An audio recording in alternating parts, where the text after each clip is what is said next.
Hi hello నమస్తే welcome to social post. నేను మీ anchor పప్పు. ఈ రోజు మనతో స్పెషల్ గెస్ట్ ఉన్నారండి. ఆ గెస్ట్ ఎవరో కాదు, శివరుద్ర సాధు గారు మనతో ఉన్నారు. కొన్ని ధర్మ సందేహాలు ఉన్నాయి, సాధు గారిని అడిగి తెలుసుకోవడానికి ప్రయత్నిద్దాం. నమస్తే సాధు గారు. నమస్కారం. ఎలా ఉన్నారు? ధర్మ పర్యవేక్షణలో నిత్యాన్వేషణలో తిరుగుతూనే ఉన్నాం. ఓకే, చెప్పండి. కానీ మన భారతదేశం మొత్తం ఒక్కదాని మీద ఇప్పుడు హ్యాపీగా సంతోషంగా ఉన్నది. కానీ ఇది 500 సంవత్సరాల నుంచి చరిత్ర ఉన్న దానికి ముగింపు అనేది ఇప్పటికైనా అవుతుందా, ఈ నెలాఖరికైనా అవుతుందా అన్నది నేను సందేహంగా అడుగుతున్నాను స్వామి. అంటే రామ మందిరం అనేది ఉంది మనకు, మన దేశానికి దక్కడానికి మూల కారణం ఏంటిది? అసలు మన దేశంలోనే రాముడికి ఎందుకు పూజిస్తున్నాము అండ్ ఇంత ప్రాముఖ్యత, ఇంత ఇంపార్టెన్స్ ఎందుకు ఇస్తున్నాము? ఇలా అయోధ్యలో మొత్తం రామ మందిరం అనేది మన దేశం మొత్తం వ్యాపించింది, ఎంతో సంతోషాలు సంబరాలు చేసుకుంటున్నారు. అసలు ఈ కథ ఎక్కడి నుంచి స్టార్ట్ అయింది, అసలు ముగింపు అనేది ఉందా దీనికి? ఖచ్చితంగా. ఇప్పుడు మిత్రమా, మీరు అడిగిన ప్రశ్నని చాలా వివరంగా మనం మాట్లాడుకోవాలి అంటే 500 సంవత్సరాల చరిత్రని చాలా స్పష్టంగా చెప్పాలి అని అంటే మిత్రమా, ఇది ఒక సౌభాగ్యవతుల నుంచి మొదలైన గొడవ అని చెప్పుకోవచ్చు. ఎందుకంటే రామ మందిరం తర్వాత రాముడి యొక్క నిర్మాణం, రాముడి యొక్క రాజ్యం, తర్వాత తరతరాల తర్వాత ఎందరో మహానుభావులు ఉన్న ఒక భూమండలం మన భారతదేశం. కేవలం రాముడి గురించే ప్రస్తావన వచ్చింది ఈ భూమండలంలో. ఈ మధ్య కాలంలో వచ్చిన అత్యంత విలువైన గొడవ ఏంటంటే రాముడి గురించని. తర్వాత వేరే మతస్థులు కానీ వేరే దేశాల వాళ్ళు ఎన్నో వివాదాల్లో మన విషయాన్ని గెలుచుకుంటూ వచ్చాం. ఎందుకు ఈ విషయాన్ని తీసుకుంటాం అంటే మిత్రమా, చూడండి, అక్కడ ఒక విషయ వివరణకి వెళ్తే ఉంటే మతస్థులు వేరే వాళ్ళు వాళ్ళ యొక్క గుడి కానీ నిర్మాణం గురించని, తర్వాత మా స్థలం అని మీ స్థలం అని, ఆ 2-2.5 ఎకరాల స్థలం గురించి గొడవలు జరిగాయి. ఆ తర్వాత ఒక రాముడి రాజ్యానికి 2 ఎకరాల కారణం కాదు. ముఖ్యంగా ఏంటంటే ఆయన స్థాపించిన ధర్మానికి ఈ భూమండలానికి విలువ ఉందన్నమాట. అంటే ఆయన రాజ్యం అంతా భూమండలం అనే అర్థం. అంటే ఎక్కడైతే పవిత్రత, ఎక్కడైతే విలువ మన భూమండలానికి వచ్చిందో ఆ స్థలం అంతా రాముడిది. అంటే రామరాజ్యం అంటాం మనం. అంటే సౌభాగ్యవతులు, పిల్లలు, తర్వాత వృద్ధులు, ఎవరికి పని లేని వాళ్ళకు పనులుండి, తర్వాత అన్నాన్ని సమయానికి అందించి, అన్ని గొడవలు ఏదైనా కూడా సామరస్యత పంచాయతీని పంచుకొని అందరూ ఒక కుటుంబంలాగా ఉన్న ఒక రాజ్యాన్ని రామరాజ్యం అన్నాం. కాబట్టి ఆ రామరాజ్యం రావాలనే 500 సంవత్సరాలు జరిగింది. ఇక్కడ జరిగింది దేవుణ్ణి గెలిపించలేదు శంకర, ప్రజల ఒక న్యాయాన్ని గెలిపించుకోవడానికని ఆయన నిర్ణయాన్ని, ఆయన ఒక దేశ అధిపతి. అంటే ఇప్పుడు మనకున్న అధిపతులు ఎలా ఉన్నారనంటే రాముడు. కాబట్టి రాముడి కాలంలో ఇంత పెద్ద ఒక రాజ్యాన్ని ఆయన పాలించి ఎందరికో పుణ్యాన్ని అందించాడు. కాబట్టి ఆ పుణ్యమైన జీవితం కోసమని ఇప్పుడు మనం ఇప్పటికీ గొడవలోనే ఉన్నాము. 500 సంవత్సరాల చరిత్రకు రావడానికి గల కారణం ఏంటంటే మిత్రమా, మొట్టమొదట ఒక రామరాజ్యానికి పునాదుల్లో గొడవ చేసింది ఎవరు? చరిత్రలో మనం చూసుకుంటే న్యాయస్థానాలకు సంబంధించిన కాగితాలు పెట్టారు, ఒక విషయం. రెండోది, ఎందరో మతస్థులు, తర్వాత ఎందరో కులాధిపతులు ఏం చేశారు, ఇది మా రాజ్యం అని, మేము మా గుడిని కట్టుకుంటామని, కొంతమంది వచ్చేసి మేము మా రాముడిని పెట్టుకుంటామని గొడవలు జరిగిన సందర్భాలు ఉన్నాయి. ఇప్పుడు ఏంటంటే మిత్రమా, జరిగిన విషయాన్ని మనం లోతుకు పరీక్షిస్తే అసలు రాముడి గొడవ రావడానికి గల కారణం ఏంటంటే ఈ రోజుల్లో మత కల్లోలాలు జరుగుతున్న గొడవలు ఎన్నో జరుగుతున్నాయి, లైవ్ ప్రూఫ్స్ కూడా ఉన్నాయి. కాబట్టి చూడండి, ఒక రామసేతువు అనేది మనకు తెలుసు. లంకాధిపతి యొక్క వివరణలకు వెళ్తే ఒక లంక ద్వారా పెద్ద ద్వారాన్ని కట్టుకున్న ఆనవు మనకు దగ్గర ఉంది. అంటే ఇప్పటికి రాముడు చేసిన సముద్ర మార్గం ఉన్నది కాబట్టే రాముడి యొక్క విలువలు ఉన్నాయన్న నమ్మకం మన దాంట్లో ఉంది. ఇప్పుడు లంకాధిపతి విషయానికి వచ్చి వెళ్ళాంగా, అక్కడే మన చరిత్రకు మొదలైంది. అనంటే అసలు ఒక లంకాని గెలిసేసి వచ్చిన తర్వాత శ్రీరాముడు ఆయన కాలం తర్వాత ఆయన యుగం అనేది రాను ముగిసిన తర్వాత ఈ గొడవ ఎందుకు వచ్చింది? రామరాజ్యం అన్నప్పుడు రాముడు అందరినీ బాగా పెట్టేసే వెళ్ళాల్సిందే కదా. కాబట్టి ఒక మతోన్మాదులకు సంబంధించిన విషయం అని మనం మాట్లాడుకోవచ్చు. అంటే ఏ మతోన్మాది ఏ దేశం అని మనం వివరించకూడదు. ఎందుకంటే మనిషి చేత ఉన్న దేశాలు ఇవన్నీ. దేశాలు పుట్టిన తర్వాత మనుషులు వచ్చారనడానికి లేదు, మనుషుల తర్వాత దేశాలు వచ్చాయి. కాబట్టి మనిషి ఏం చేశాడు, ఒక దేశం నుంచి వచ్చాడా, ఒక రాజ్యం నుంచి వచ్చాడా అనే దాన్ని మొదలు పెడితే దీన్ని వివాదం మొదలుపెట్టింది కూడా ఒక మానవుడు మాత్రమే. అక్కడ స్థలం గురించి మేము పూజించుకుంటాం అన్న గొడవ ఇప్పుడు మనం మాట్లాడుకున్న వాస్తవిక జీవితంలో నిజమైనది 99% అని చెప్పి మనుషులు మనం నమ్ముకుంటున్నాం. కానీ 1% వెనక్కి తీసుకెళ్లి చరిత్రలో చూస్తే ఒకే ఒక వ్యక్తి వల్ల ఆ రాళ్ళకి పునాది ఆగింది. రాముడి నిర్మాణం, రామరాజ్యం, రాముడి యొక్క ఇంత పెద్ద అయోధ్య సామ్రాజ్యానికి ముఖ్యమైన కారణం ఏంటంటే ఈ మన భారత భూమండలంలో సుఖశాంతులతో మనం ఉంటున్నామనేది పరాయి దేశస్థులు గమనించిండవచ్చు. కాబట్టి అత్యంత విలువైన స్థలానికి మనము పెట్టాల్సిన కవచాన్ని పెట్టాల్సిన అగ్గిని పెట్టేస్తే ఊరా తగలబడుతుందిగా. దానివల్ల ఆయన ప్రాణం పోయినా పర్లేదు, కానీ ఒక ఉన్మాదులకి కారకమైన ఒక స్థలాన్ని 500 సంవత్సరాల వరకు గొడవలోనే ఉండిపోయింది అది. అంటే వాళ్ళు తినలేరు, మనము తినలేరు, వాళ్ళు పూజించలేరు, మనము పూజించలేము. తద్వారా 500 సంవత్సరాలకే విజయం రావడానికి గల ముఖ్యమైన కారణం ఏంటంటే శంకర, భూమండలంలో ఉన్న ఆనవాళ్ళు. ఒక పెద్ద రావణాసుడు అనే ఒక రాక్షసుడి మనం యుద్ధంలో గెలిచి వచ్చిన తర్వాత ఆనవాళ్ళ ద్వారానే మనకు విజయం వచ్చింది. ఆనవాళ్ళు ఏంది? ఒకటి రామసేతు కట్టాడు, అదొక మొట్టమొదటి ఆనవాళ్ళు. అసలు విషయం మొదలైందే రామసేతు నుంచి గొడవ. అంటే సముద్రానికి ఈయన దారి అయ్యగలడా? అంత పెద్ద నిజం ఉందా ఈ భూమండలంలో? ఆయన నిజంగానే పుట్టాడా అని చెప్పేసి నమ్మని వాళ్ళు, నమ్మిన వాళ్ళు ఉన్నారు. నమ్మిన వాళ్ళమంతా మనం గెలిచాంగా, నమ్మని వాళ్ళు ఓడిపోయారనే చరిత్ర చూపించింది. కాబట్టి ఇప్పుడు చరిత్రకారుల్లో చాలామంది శాస్త్రవేత్తలని మన ప్రభుత్వాలే పంపించాయి. అది నిజమా కాదా తెలుసుకోండి. రాముడే కట్టారని భూమండలంలో చాలామంది అంటున్నారు. కానీ కొందరు, ఇప్పుడు నేను చెప్పాను, మతాలని, కులాలని, దేవుళ్ళని నమ్మని వాళ్ళు ఉన్నారు. వీళ్ళు ఏమంటున్నారు? అసలు రాముడు కట్టింది కాదు, దానంతలో అదే ప్రకృతి వైపరీత్యంగా వచ్చినది, కావాలంటే పరీక్షలు చేసుకోండి అని అన్నారు. కాబట్టి ఆ విషయ వివరణ 500 ఏళ్ళు పట్టింది ఆ ప్రూఫ్ పట్టడానికి. తర్వాత ఎందరో సైంటిస్టులు పోయారు, నేమ్స్తో పాటు ఉన్నాయి మన దగ్గర రికార్డ్స్. వాళ్ళు వెళ్ళి అన్ని విధాలుగా టెస్ట్ చేసుకొచ్చారు. ఇది ఖచ్చితంగా రాముడు కట్టింది, ఆయన రాజ్యంలో ఉన్నప్పుడే కట్టింది, ఇది ఒక వారధికి కట్టింది, ఒక యుద్ధానికి కట్టింది అని ప్రూఫ్స్ ఇచ్చారు. ఇచ్చిన తర్వాత అందరూ కళ్ళు అప్పగించి చూడాల్సిన సమయం అది. ఎందుకంటే అంత భగవంతుడు పెట్టిన ప్రూఫ్ ఖచ్చితంగా న్యాయం కోసమే పెట్టాడు ఆయన. రాముడు సీతను తెచ్చుకున్న తర్వాత ఆయన భార్య వచ్చినాక మరి ఆ వారధి వెళ్ళిపోవాలిగా. ఎందుకు ఉండిపోయింది అక్కడ అంటే, ఖచ్చితంగా ఈ రోజు ఇలాంటి సమస్యకి, ఈ పరిష్కారానికి ఖచ్చితంగా రోజు వస్తుందని భగవంతుడికి తెలుసు. కాబట్టి ఆయన ఆనవాళ్ళు పెట్టిపోయాడు. ఆ ఆనవాళ్ళల్లో మనంతలా మనమే దాన్ని పెకిలించుకొని చరిత్రను గెలిచిన వాళ్ళమయ్యాము. అంటే ఇప్పుడు భగవంతుడిని మనం గెలిపించినట్టు, భగవంతుడు గెలిచినట్టు కాదు. చూడండి శంకర, మన దగ్గర బలమైన శక్తులు, మన మనోధైర్యం, మా దేవుడు అని ఇన్ని ఏళ్ల నుంచి నమ్మకం పెట్టుకున్నందుకు ఈరోజు భగవంతుడికి ఆ స్థాయి వచ్చింది. అంటే ఆయనకి తెలుసు ఆయన ఏం చేయగలుగుతాడు అనేది పరమాత్ముడి ఆజ్ఞ కదా. కాబట్టి నేను ముఖ్యంగా చెప్పేది ఏంటంటే, ఈ భూమండలం మీద 500 సంవత్సరాల తర్వాత మనం విజయాన్ని సాధించాం.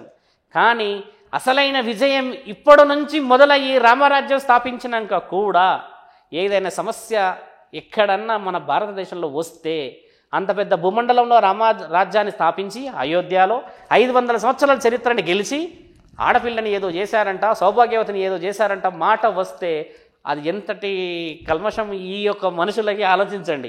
ఇప్పటి నుంచి మొదలవుతుంది మన జీవిత చక్రం. భూమండలంలో రాజ్యాన్ని గెలిచాం, సీతామాతని గెలిచిన ఒక భూమండలాన్ని గెలిచాం, లక్ష్మణుడు అవమానపడ్డ భూమండలాన్ని గెలిచాం, రామరాజ్యాన్ని స్థాపించాం. మరి ఇప్పుడు రామరాజ్యం రావాలిగా. రాముడిని తెచ్చుకుంటే సరిపోతుందా? రామరాజ్యం అవసరం లేదా శంకర? ఇప్పటి నుంచి రామరాజ్యం రావడానికి అత్యంత ముఖ్యమైన సంఘటన మొదలైంది. దీని గురించి ప్రశ్నలు నాలాంటి పెద్ద పెద్ద శక్తులని, పెద్ద పెద్ద సాధువుల్ని, పెద్ద పెద్ద మునిలను అడగండి. వాళ్ళు అడిగే ప్రశ్నలకి జవాబులేండి. రామరాజ్యం స్థాపితం ఎలా చేస్తాం? రాముడి విగ్రహం పెట్టినంత మాత్రాన రామరాజ్యం రాదు శంకర. విగ్రహాలు మాత్రమే పెట్టాము. రాముడు చేసింది ఏంది? ప్రత్యక్షంగా ఒక మానవ రూపంలో ఉండి ఇంటింటా ఆయన యొక్క సౌభాగ్యాన్ని చూయించగలిగాడు, అంటే రాజ్యాన్ని స్థాపించగలిగాడు. ఇప్పుడు మనం తండ్రిని పెడుతున్నాం, అమ్మని పెడుతున్నాం, లక్ష్మణుడిని పెడుతున్నాం, హనుమంతుడిని పెడుతున్నాం. అక్కడ వాళ్ళని చూసి మేము వారసులమని నిరూపించగలిగితేనే రామరాజ్యం మనం పెట్టుకున్న అయోధ్యకి విలువ. ఖచ్చితమైన ప్రశ్నకి ఖచ్చితమైన ఆన్సరే కదా శంకర. అది చెయ్యాలి అంటున్నాను నేను. ఎలా చేయాలి మళ్ళీ? ఇప్పుడు చూడండి, మీరు అన్నట్టుగానే 500 సంవత్సరాల చరిత్రలో మనం గెలిచడానికి ముఖ్యమైన సంఘటన ఏంటంటే, ఒక స్త్రీ వల్ల జరిగిన సంఘటన ఇది. రామరాజ్యం అనే ఒక విషయం, రాముడు చేసిన ఒక మహాయుద్ధం తల్లి గురించే చేశాడు, సీతామాత గురించి. ఆ జగన్మాత మనసు ఎంత ఓపికతోనే ఉండడం చేత 14 సంవత్సరాలు అలా పెళ్ళి అనే విషయం శివధనస్సును విరవగానే పెళ్లి చేసుకున్నది స్వయంవరంలో. తర్వాత రోజే పెళ్లి కాగానే దశరథ మహారాజు ఆజ్ఞ మేరకని 14 సంవత్సరాలు వెళ్ళిపోయింది. మరి ఒక యువరాణి, దేశాన్ని ఏలిన మహారాణి, నిత్యము సౌభాగ్యంతో బంగారము వెండి వైడూర్యాలతో ఉండాల్సిన ఒక సౌభాగ్యవతి మరి అడవిలోకి వెళ్ళిపోయి 14 సంవత్సరాలు ఎందుకు ఉండాల్సిన అవసరం ఉందా? అక్కడే రాముడిని ప్రశ్నించవచ్చుగా, నీ శక్తిని ఉపయోగించేసి మనం వెనక్కి తీసుకుందామని. అక్కడ ఏం చేశారు? తండ్రి యొక్క మాటకి, వంశం యొక్క విలువకి వాళ్ళు ఏమి చెయ్యాలి, ఎలా చేయాలి, ఏ విధంగా చేయాలని ఆలోచన చేయకుండా భవిష్యత్ ప్రణాళికని మనం సిద్ధం చేయవచ్చు అని ముగ్గురు బయలుదేరారు. అంటే దీనికి ఉద్దేశం ఏంటి శంకర? ఒక కుటుంబాన్ని విడదీయలేరు వాళ్ళు, కుటుంబాన్ని గౌరవం ఇచ్చి బయటికి వెళ్ళారు. ఈ రోజుల్లో అదే క్వశ్చన్ ఇంట్లో పంచాయతీ అయితే గెలిచిన ఆడవాళ్ళు మగవాళ్ళు ఎంతమంది ఉన్నారు? నీవేంది నేనేంది అని మనం పొడుచుకునే తరుణాలే చూస్తున్నామే, కానీ మాటిచ్చే విలువలు కనబడుతున్నాయా? లేవు. కాబట్టి రాముడి నుంచి నేర్చుకోవాల్సింది ఏంది? మొదట ఇల్లు గెలవాలి. ఒక విషయాన్ని నేర్చుకోవాల్సిందేనా? రెండవది నిత్యంగా చెప్పాల్సిన విషయం ఆడపిల్లలకు కూడా ఏంటంటే క్షణిక ఆవేశాల్లో నిర్ణయాలు. 14 సంవత్సరాలు వెళ్ళి వనవాసం చేసిన ఒక ఆడబిడ్డకి ఒక్కరోజన్నా రాలేదంటవా రాజ్యం మీద గుర్తు? మా నాన్న ఎన్ని పెట్టాడు, నాకు ఎన్ని తిండి ఉంటుంది, ఎన్ని విధాలుగా చేయగలుగుతాను. ఎక్కడికో అడవిలోకి వచ్చి నేను దుంపలు తినేసి ఎక్కడో చెట్ల మధ్యలో ఇన్ని అంటే వన్యప్రాణులు అవన్నీ అక్కడ బతుకుతున్నానన్న ఆలోచన రావచ్చు. కానీ పతికే ప్రత్యక్షమైన విలువిచ్చింది. అంటే ఆవిడ స్త్రీమూర్తిలాగా మొదట భర్తను గెలిచిందన్న శాస్త్రం ఉందిగా మన దగ్గర. అదొక్కటి గెలవాలి. ఇంకోటి ఏంటంటే మిత్రమా, 14 సంవత్సరాలు అక్కడ వనవాసం చేసిందా? రావణాసుడి చేతిలో ఎక్కడికో వెళ్ళి చిత్రహింసలకి గురయ్యిందా? అంటే రాముడిని, తర్వాత లక్ష్మణుడిని, తర్వాత అంత పెద్ద వానర సైన్యాన్ని కలవనీయకుండా రావణుడు వేసిన ఒక పెద్ద వ్యూహంలో అమ్మగా భిక్షాటన రూపంలో చిక్కుకుపోయడం చేత యుద్ధం మొదలైంది. తర్వాత రావణుడు తెచ్చుకున్న తర్వాత చూడండి, అత్యంత విలువైన ప్రశ్న మిత్రమా, సీతాని తీసుకొని వచ్చాడు. ఇక స్వయంవరం చేసి 14 సంవత్సరాలు పోయాం, మేము రాజ్యాన్ని గెలిచాం, రావణాసుని గెలిచామని చెప్పేసి పొగరు మీద వచ్చేసారు మన వాళ్ళు అంతా. రాజ్యానికి రాగానే ఆ పట్టాభిషేకాలు జరుగుతాయి. మళ్ళీ భరతుడు నెత్తి మీద తండ్రి యొక్క చెప్పులు పెట్టుకొని ఉన్న సందర్భాలు తెలుసు.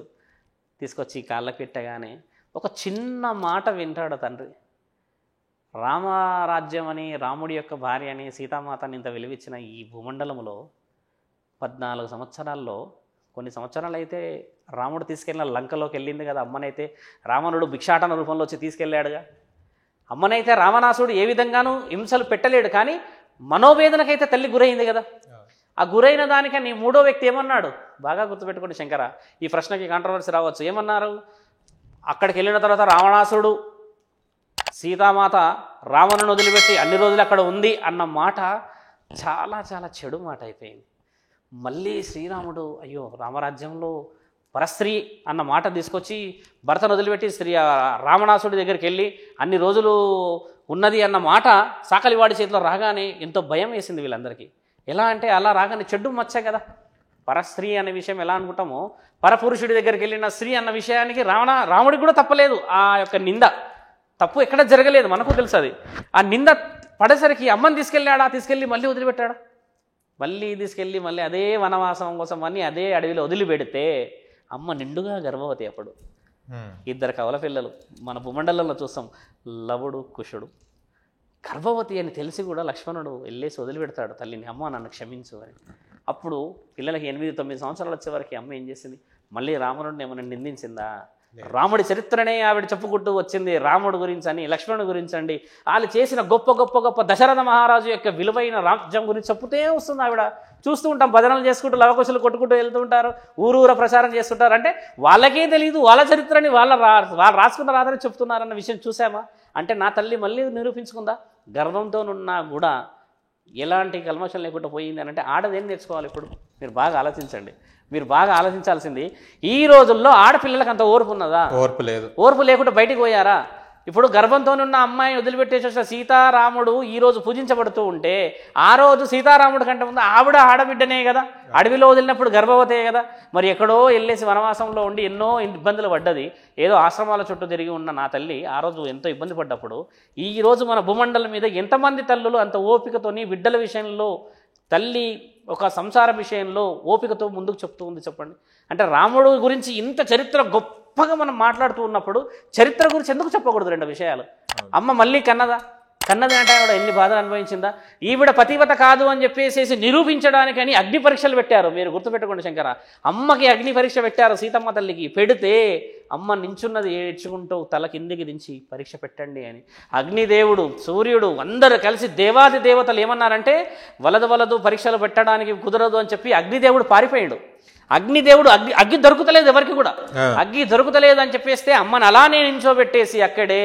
ఇక తప్పదు కదా, మతోన్మాదులది ఎలా ఉంటుంది? ఒక నిందకి ఎంత విలువ ఉంటుంది? చెడు కదా. అందరూ ఏం చేశారు? ఇక సూర్యుడు అస్తమించేటప్పుడు ఉండే వదిలిపెట్టి ఉదయించేటప్పుడు తీసుకొచ్చినప్పుడు అద్దాలు పెట్టాయి. ఇప్పుడు భూతద్దాలు అంటాం మనం. ఆ అద్దాలన్నీ పెట్టేసి అమ్మని కాల్చడానికి ప్రయత్నం చేస్తే మంట పుట్టింది అప్పుడు. కానీ అమ్మని మంట తగలలేదు, నిరూపించబడ్డది ఆమె పతివత అని. అందుకని అగ్ని పరీక్షని కూడా దాటింది నా తల్లి సీతమ్మ అని చెప్పి మనం ఎన్నో సందర్భాలు చెప్పాము. అంటే అంతటి పరీక్షకు నించోగలిగింది. పంచభూతాలు అమ్మకి సహకరించాయి, అయినా అగ్ని పరీక్ష చేసుకొని బయటికి వెళ్ళిందా? ఆ అమ్మ పతివత నిరూపించిన పడ్డ తర్వాత కూడా వనవాసానికే వెళ్ళింది. ఎందుకంటే ఒక మాట ఒక్కసారి బయటికి వచ్చిందనుకో శంకర, అది ఊర్లు దాటిపోతుంది ఇంక అంతే. తండ్రి తీసుకెళ్ళి వదిలిపెట్టిన తర్వాత కొడుకులు వచ్చారు, పట్టాభిషేకం జరిగింది, అన్నీ జరిగాయా. మళ్ళీ తర్వాత 7 సంవత్సరాలు 8 సంవత్సరాలు యుద్ధం జరిగిందా, జరిగిన తర్వాత రాముడిపైకే పిల్లలు వచ్చారా గొడవకి, సినిమాలు కూడా ఉన్నాయి.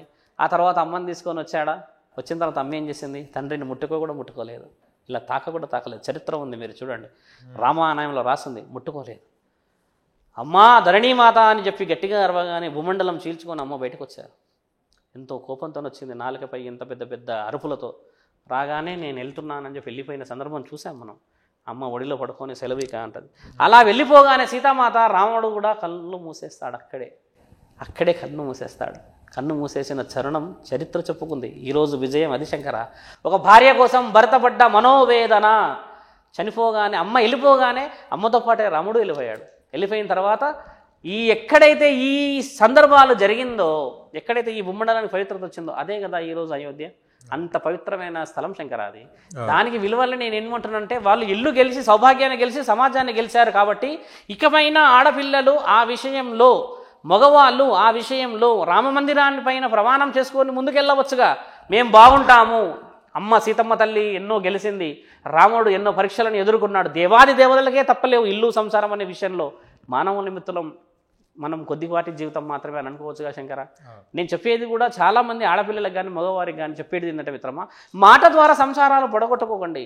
చరిత్ర ఈరోజు 22వ తారీఖు మనం పెద్ద చరిత్రను రాస్తున్నాం, సువర్ణ అక్షరాలతో లిఖించినా కూడా దాని వెనుక రక్తంతోనే రాసిన మడుగులు ఉంటాయి. బాగా గుర్తుపెట్టుకోండి. బయటికి కనబడుతుంది, లోపల ఎంతమంది ప్రాణాలు పోయాయి అందులో, ఎవరెవరి ప్రాణాలు పోయాయి అందులో, ఎంతమంది కారణజన్మల ప్రాణాలు పోయాయి అందులో. అంటే నిజం నిలబెట్టడానికి కొన్ని వందల ప్రాణాలు పోయాయి అక్కడ. నేనేమంటున్నానంటే, ఎలాగో మన ప్రాణాలు పోయే పరిస్థితులు ఈ ప్రపంచంలో దేవుడు మన రానియలేడు, కానీ రామరాజ్యం వచ్చింది అని చెప్పుకోవడానికి ఇకపైనైనా మనం మన మనస్సాక్షిని పరీక్షించుకోవాలి ముందుకు వెళ్ళడానికి. దానికి నేను చెప్పిన ప్రశ్నకి ఇప్పుడు ఆడపిల్లలు ఉపయోగించుకొని ముందుకు పోతే మనస్సాక్షిని గెలిచిన వాళ్ళమే అవుతాంగా మిత్రమా. అది విషయం.